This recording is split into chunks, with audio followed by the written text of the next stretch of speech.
Assalamu alaikum. Hello everyone. Welcome back to my another video. In this video, how to crop an image to a shape in Photoshop. Okay. Click and drag it.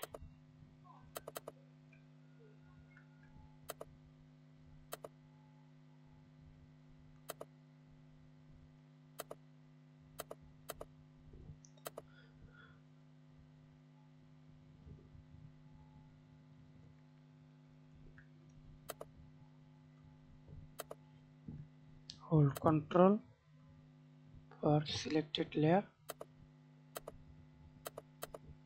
Then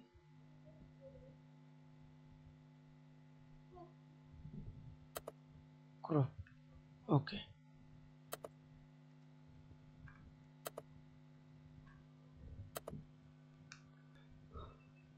Now you can see this crop an image to shape. Thanks for watching video. Please subscribe to my channel, like, comment, share.